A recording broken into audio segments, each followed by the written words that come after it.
This is meeting 11 of Footballland. Son, tell them about Footballland. Footballland is the one for me. Footballland is the one for me. Good for you and your baby. Yeah, yeah, yeah, yeah. Footballland. I love it. I actually do. My name is Anthony Richardson. I'm the CEO of Footballland. My name's Mark Davison. I'm the boss ride engineer of Footballland. And I'm Ryan Baxter. I am the intern, legal secretary, HR person, and many other things. Of Footballland. Of football.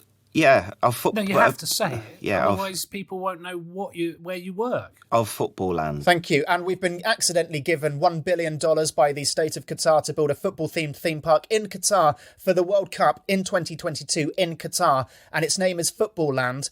And here is a list of the rides we've come up with so far. In Footballland. The Leicester City Fairyland, the Tunnel of Wagner /Donald /Joachim Love, Jimmy Conrad's Conrad Biscan 3000, Steve Mechanical Bull, Marek Larwood's Football Hunger Games, Sir Alex Ferguson's Mind Game Simulator, Nimo Judra's Betrayal Monorail, Ascothiation Noshball, Steve Cabaret, the School Sports Football Simulator, All Dummett's Meat and Potatoes Miniature Funfair, Hasta la Vista Baby, the Eric Cantona Experience, Wags Corner, Zinedine Zidane's Mamma Mia Mayhem. and Crash Bang Benjamin Massing. Benjamin Massing is coming to get you. Benjamin Massing gonna mash you up. Benjamin Massing is coming to get you. Benjamin Massing like a 10-ton truck. Mark, we've got a brilliant meeting on the way today. You've got a Yes. lovely idea about being the ref. I'm looking forward to hearing lovely about ref. that. I've got a bit of a feature for the park that could provide the solemnity it deserves at Footballland. And we've got Nick Miller coming into the meeting room to pitch his ride idea. But firstly, Ryan, some bad news. You've got some sad news to start. Sad news. I think this is good news. I've been basically working very hard on a very niche section of Pete Donaldson's pitch, which was the Paul Dummett's Meat and Potato Funfair, the Newcastle-themed funfair. Yeah. There was a section in there, I don't know if you remember, it was the John Carvery, and there was another section, the Alan Maximan sort of ASMR, breathing sound, sexy sounds thing. Sexy sounds, yeah. For people who like ASMR, yeah. People that get off on sexy rustles. They claim it's Exactly. not sexy. They're touching themselves all the way through it. It can only be Absolutely. sexy. And I what's think more that's what's sexy going than on. John Carver? You go ahead. So Yes. what have you got for us, Ryan? It was exactly that. It came out of the John Carvery, and you guys wanted sounds of John Carver chewing. Yeah, him eating, all sorts of things, yeah. To be sexy too. To be, yeah. Up close to the Yeah. microphone. I want to hear his gob masticating. Well, that was the problem. Getting close to John Carver with a microphone without him knowing was quite difficult. So I've followed him for about a week with one of those sort of parabolic microphones, this sort of satellite dish sort of looking things they have on the side of an NFL game. From Dolby. And he didn't notice. Yeah, I was in a bush. I've been in a car. Well, I guess also when John Carver eats, he really goes for it. He's not going to be easily distracted. There is. He's very focused. I have noticed that. I could be stood in front of him naked and he wouldn't know. Okay, have you got some recordings then? Yeah. So this is the first one. Oh, man. It's quite a lot of background noise. Where Yeah, was he? a lot of traffic noise. Yeah. He was at a truck. He was at Truck sort of stop. one of those truck stop sort of Burger lay-by van. things. Yeah, it was busy. Yeah, I can't really hear enough of the chewing. It looks sexier than it sounds, to be fair. Yeah. Okay. Okay, well, forget that one. What have you got next? All right, there's this one. It's monkeys. There's monkeys in the background. Is that a marmot? Is it a safari park? I wasn't focused. I was just tailing him hard. He went into a zoo, and that's all I know. Right.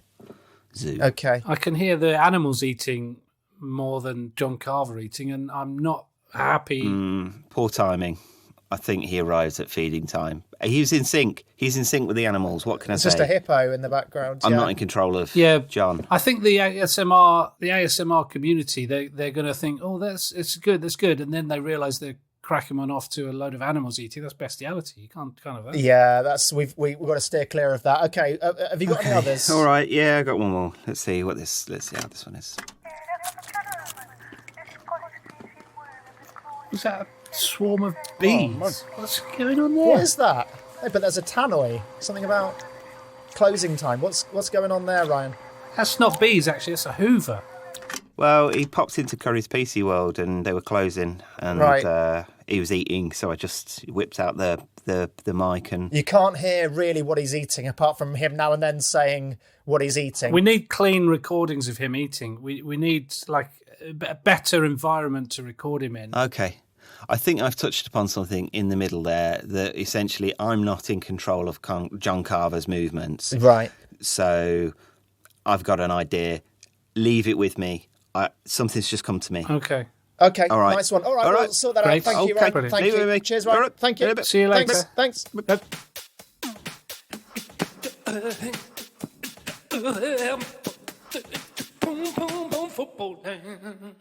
Mark, you've got an idea for a ride or an experience. Tell us about it. It's more of an experience, yes, and it's solving a problem that we have as well, in that the general running of the day-to-day activities in the park, the security, the infrastructure, the logistics, it's really boring and it's quite expensive.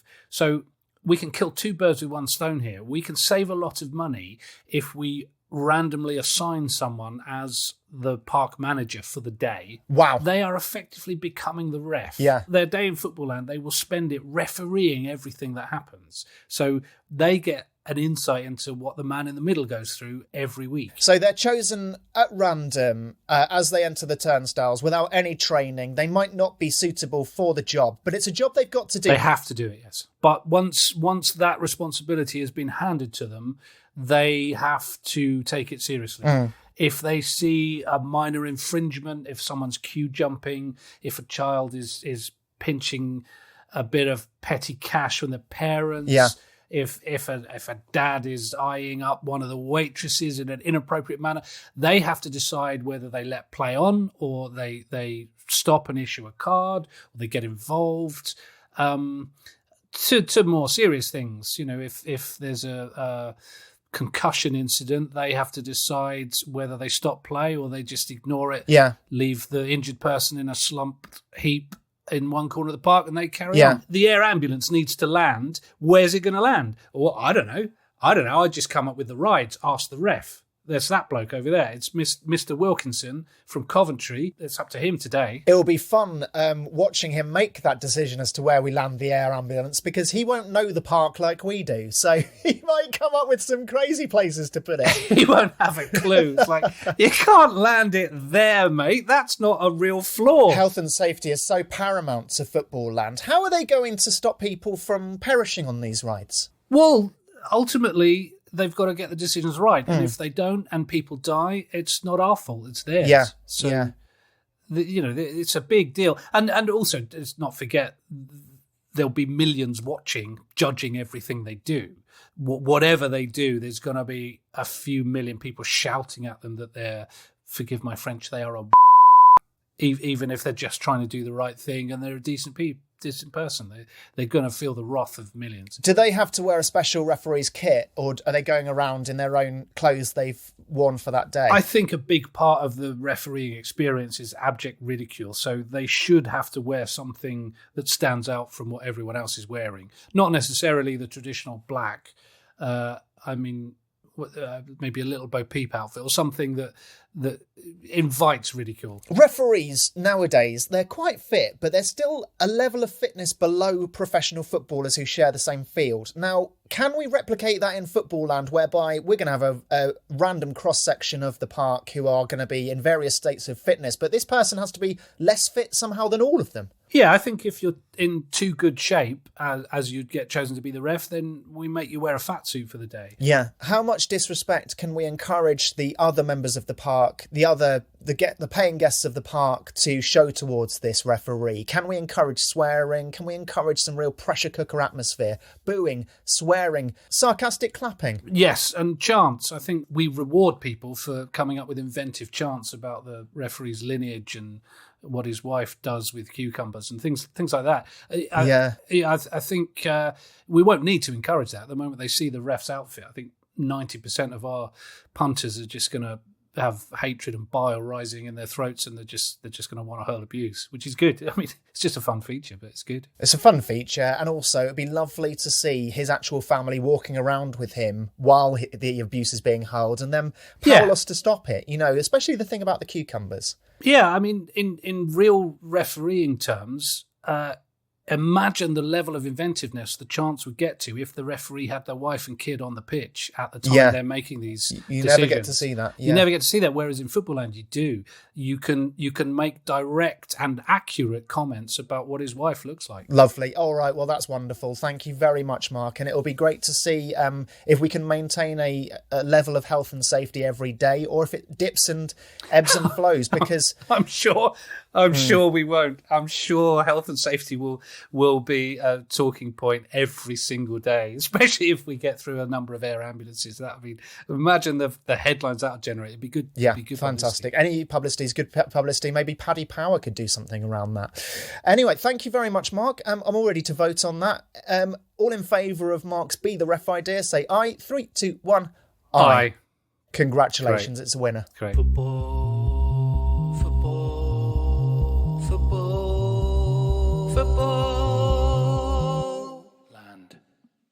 So the next point on the agenda, you've got a really good idea here, Anthony. I have, yeah.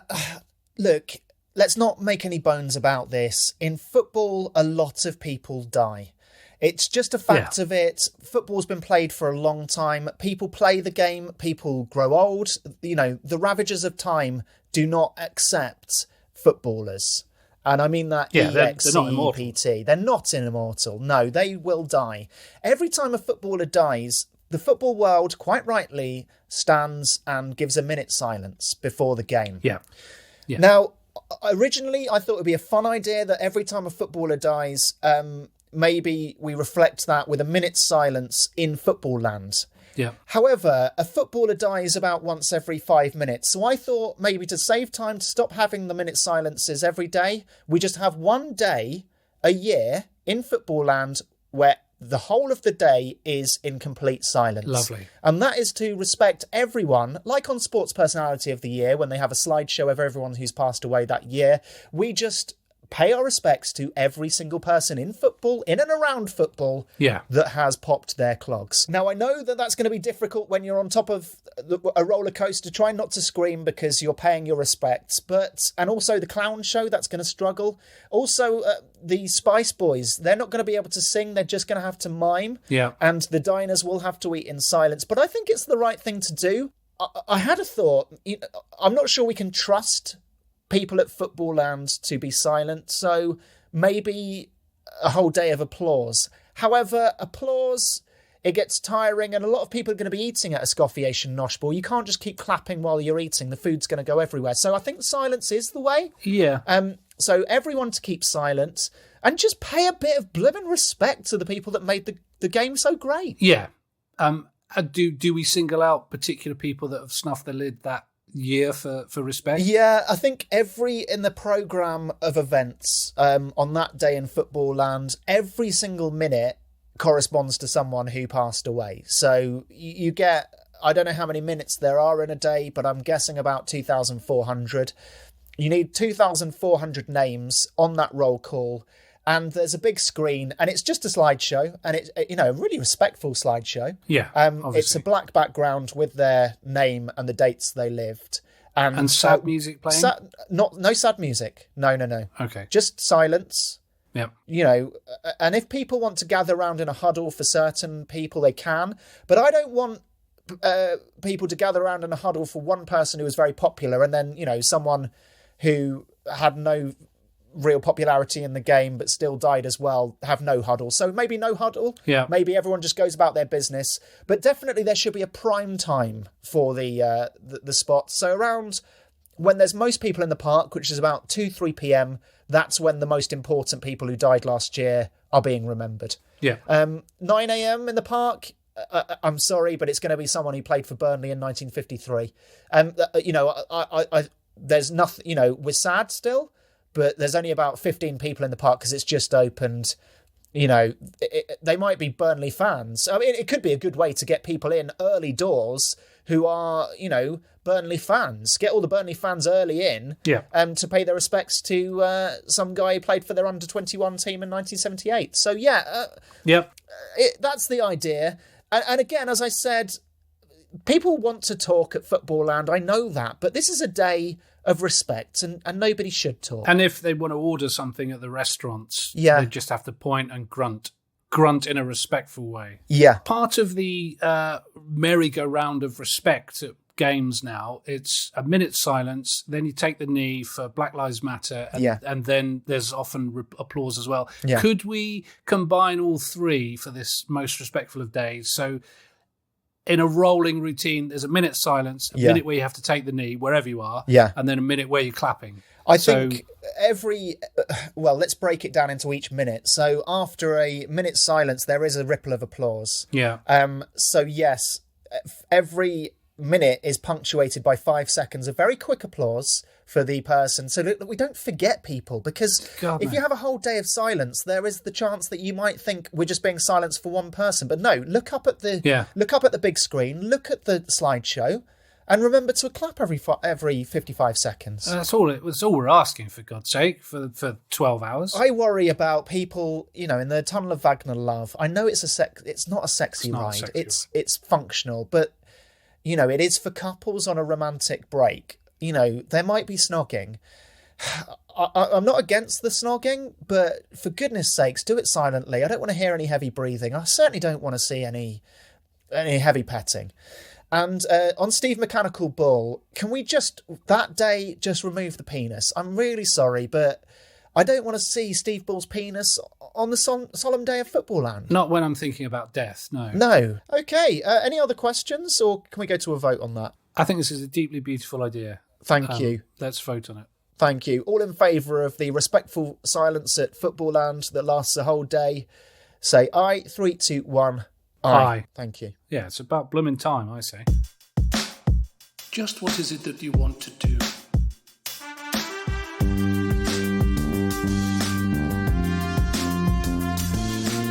We want to go Footballland, and we want to have a good time. Ryan, you're back. You look pleased. Yep. What's happened? I said I had an idea. Yeah. Do you remember the fake shake? I do. Yeah. Well, got arrested. Yeah. Let's not focus on that. I fake shaked John Carver. What do you mean? Well, I pretended to be an American businessman interested in taking over a football club, and I said I was interested in John Carver taking over. He asked no questions whatsoever, apart from one, and that was, right, where are we going for dinner then? Great, well done, Ryan. Perfect. So you went for dinner with Johnny Carves. Yep. Where did you go? I wanted to test him. I wanted to see whether he could really pull off the John Carvery aspect of it. And so I took him to a Newcastle branch of a Toby Carvery. Yeah, very wise, very wise. Very good. Well, what did you eat then? It's more of a question of what didn't we eat, and certainly in John's case, what didn't he eat? I mean, he had everything, including a tablecloth at one point. Right, okay. Well, let's have a listen to a recording then. Yeah, you're going to be super happy with this. I put mics everywhere. I had a mic in my hat, a mic in my beard, I had a mic in my glasses. I put a mic in a couple of salt and pepper pots. He ate one of those at one point. But if anything, it adds to it. You sort of get the sound of John Carver's innards, his gullet, sort of swooshing as you go down his pipe into his belly. Sexy or what? It's a lot. Okay, let's try and guess what he eats. Come on then. You're not going to need to guess. You'll see why in a second. He does something very special and unique. This was his starter, by the way.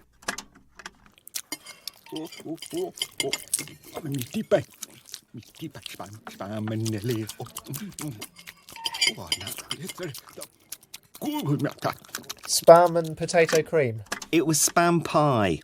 He had spam pie. Yeah, it's a delicacy up there, and I liked it. Does he ever not talk? Because no. I'm slightly worried it gets in the way of the sexiness of the tune. Yeah, the gurgles. All right. Well, let's see if the next one's cleaner. Okay. Let's see if we get no speech, just the eating. What have we got? You're gonna be disappointed. This was his main. Right. Some gravy slipping to me, getting out really.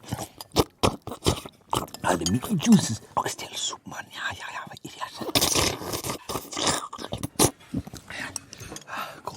Bigger, man. Oh, goodness me. That sounds like a very viscous gravy. He had gravy as his main course. Oh, Wow. I can hear the onion. I can hear the onion. It was very viscous. It'd been under a heat lamp for a long time. Yeah. You're correct. There was definitely quite large chunks of onion in there. But he did it like a pro. This man has clearly consumed large quantities of gravy in single sittings many times.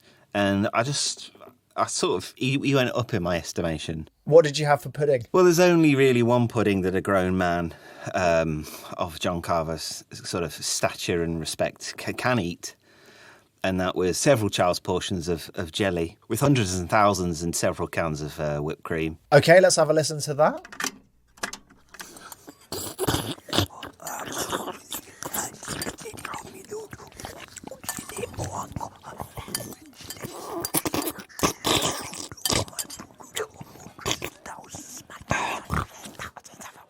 It's like a bulldog eating mayonnaise, isn't it? Yeah. There is something incredibly sexual about it. It's very, and lads, I think we're onto something here because he drew the attention. He was like a magnet. Everybody was looking at him, and I thought it's not just because it's John Carver, although he did sign lots of autographs in gravy, but he. It's just I don't know. There's just something. I was drawn. Yeah, an aura. It's just a lot. I nearly dropped my accent several times, but I think we've nailed it. Thank you, Ryan. That's awesome. Beautiful. Thanks very much. Yeah. Give yourself a pat on the back and All right. Good go one. off and get Steve McLaren's accents next. Oh. Yeah. Thank you, mate. All right. Cheers, mate. Okay, Bye. then. All right. See you in a bit. I'm going to Footballland, to Footballland, to Footballland. I am. Yes, I am. Yes, I am. It's not built yet. Mark, I'm absolutely delighted to be joined with you and also a third person in the meeting room. He is Nick Miller. He is a football writer for The Athletic and The Totally Football Show. In the past, he's worked for The Guardian, ESPN and Eurosport, and he is a Nottingham Forest fan, which gives him a certain amount of gravitas, some sophistication, grit, and only a slight bit of bile. Hello, Nick. How are you? More bile than usual at the moment, but that can't be helped. All right, that's the small talk over. Mark, have you got any other small talk to add? No, I really enjoyed that small talk, but there's a time and place for everything, and the time for small talk has passed. Right, okay, let's get on with it. Do you, Nick Miller, agree to hand over your ride to Anthony and Mark at Footballland for all posterity and its place in Footballland, and you are swearing on a copy of Shoot magazine from the year 2000. Just to prove you have your copy, can you just tell me who's on the front cover of Shoot magazine, please? It is Chris Powell. Person who was seen On the cover of Shoot magazine was Chris Powell. Lovely. Well, that's proven it, and you've handed over the ride. But I'd like to know what the ride is. It is the Watford manager Whack-A-Mole. Technically, perhaps not a ride, but more of an attraction, I suppose. Yeah. something for the arcade. Yeah, absolutely.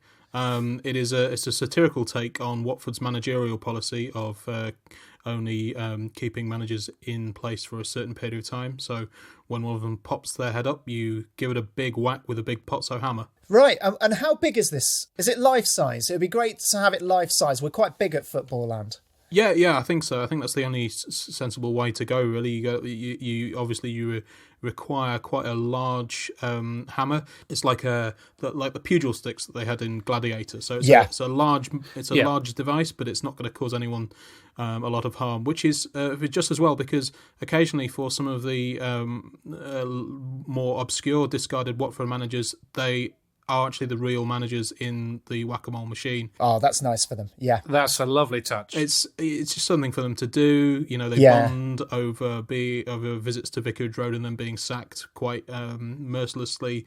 So they just stay in there for most of the day. They're fed. They're given some water. It's fine. Sure. But they pop up and you give them a little smack on the head with your pugil stick, and they pop back down again. Do they have to urinate where they stand? No. We're not monsters here. We'll give them toilet breaks every now and then, but sure. But if they want to, then sure, go for it. Yeah, they'll have to clean up after themselves. A few of them look like Malky Mackay. Kind of strikes me as someone who wouldn't mind just urinating just where he stood. But then you look at Quique Flores and you think, I think he is a man who would be very hygienic. He'd toilet in a very clean way. Yeah, he's not gonna urinate where he stands. No chance. Would it not be an added incentive for someone partaking of the Watford whack-a-mole to hit them so hard that they poo themselves? Oh yes. Could we have that, Nick? Yeah, you get extra points if you make them soil. Yeah, if they soil. Just as a fun feature. That's the rhyme, isn't it? Yeah, if they soil, let them stay. And that's what Gino Pozzo said. So Gino Pozzo is the Italian businessman whose dad, I can't remember Gino Pozzo's dad's name, but he was also called Pozzo, and he owned Udinese just before the time when they kept getting embroiled in lots of financial and match-fixing scandals. Yeah. Gianpaolo Pozzo is his father's Gianpaolo Pozzo. So he ran Udinese for ages, and the Italians felt, he shouldn't really be involved in match-fixing with Udinese, but they forgave him enough after a few years to award him Best Director in Serie A. And then they branched out the family. It's a lovely story. They branched out to Granada and Watford. And at each club, since about 2008, each club has kind of been in a cool race because none of them are actually going to win any silverware. So the fun side bet is how many managers can we get through in under a decade? And Watford have got through, since 2008, 18 managers. Udinese only 15. And Granada 16 managers, including Tony Adams, who will charitably count as half a manager. I mean, it could, since it's part of an arcade, those penny pushing things that had like gyrating steps, not gyrating, but they were the penny falls. Ebbing and flowing. The penny falls. Yeah.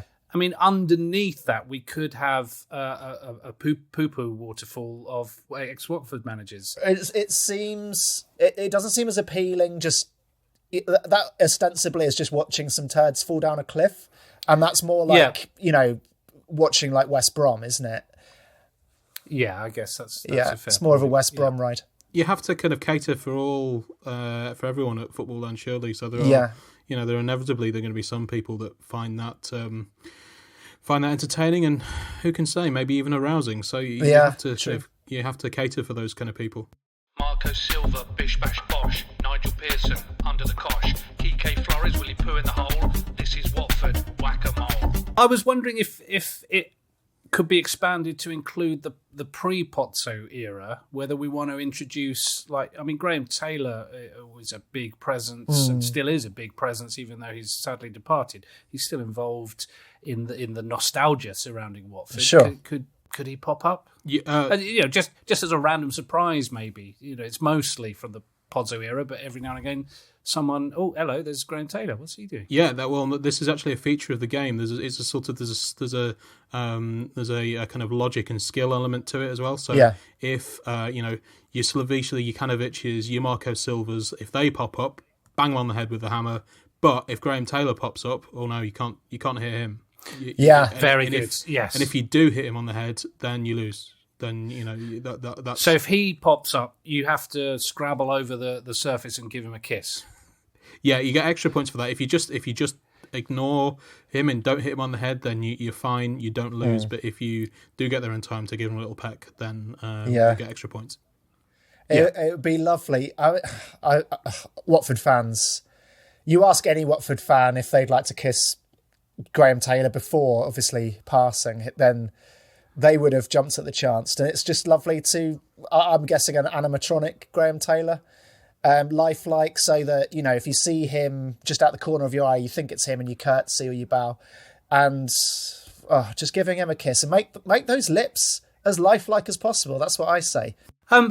Could there also be a feature that each person pops up for a length of time that corresponds to how long they were manager for? Oh gosh, that is ingenious. Nick, have you thought about that? That's expert level. When you it's just the normal public that come to Footballland, they just play the normal game. But if you get into there's a leaderboard obviously, and if you get in the top 10 on each day, you're invited back to compete in the expert level, in which, as you say, they are the time that they pop up does correspond to the time that they were in charge. Like Billy McKinley, who had 2 games in charge in 2014, he would it would almost be subliminal. Yeah. You blink and you miss Billy McKinley. Yeah.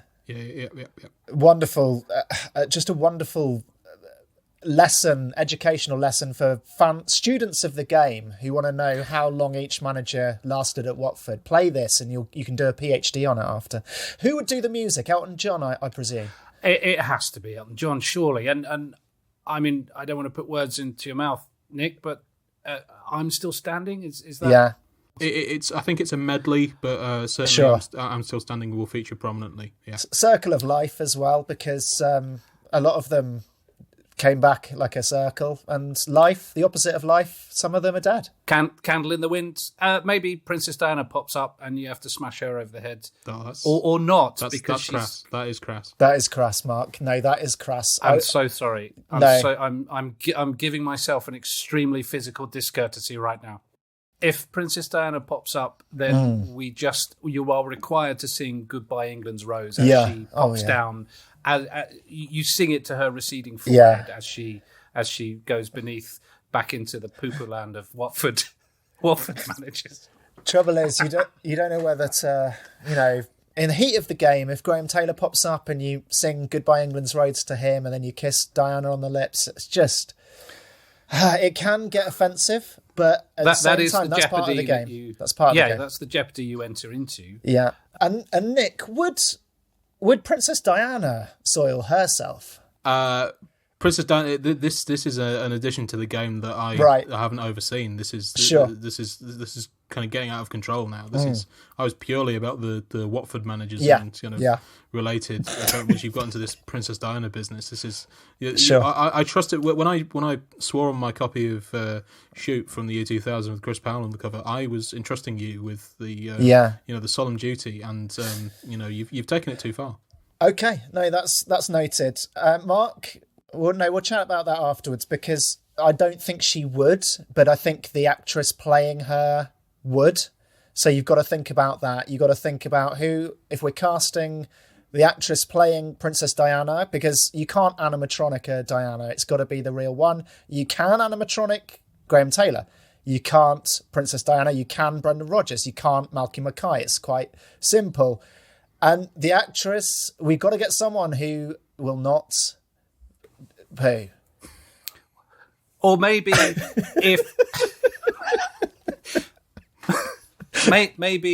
if she does, then the actress's agent pops up in the next hole and says, that was the actress pooing, not that was the actress pooing, not the Princess of Hearts. Yeah. Just so you're clear. Walter Mazzari, bang bang whack. Brendan Rodgers, give him a smack. Graham Taylor gives good cheer. Lady Diana, why is she here? Well, thank you, Nick. I think we're ready to vote on it. All in favour of Nick Miller's Watford Whack-A-Mole, say aye. 3, 2, 1, aye. Aye. Well, you can't vote, but you have voted, and that's fine. You have, strictly speaking, you're not supposed to vote. But that has made it 3-0, which is 3-0, pretty unsurpassable as a lead. It's unanimous. Congratulations, Nick. That you must be over the moon. I'm delighted, absolutely delighted. Goodbye, England's Rose. Though you never ever met me, I would have liked to see you manage Watford FC. And it seems to me that it would have been nice if you'd married Graham Taylor. Prince Charles, who I think was your dad, would have seen that as a failure.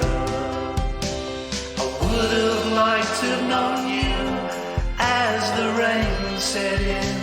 It seems to me that you lived your life like a candle in the bin. That was a wonderful meeting, Mark. It was. I can't wait to see the Watford Whack-A-Mole. Great for fans of Watford, but also fans of Princess Diana. Yeah. And I haven't seen a ride for Princess Diana in any theme park. No.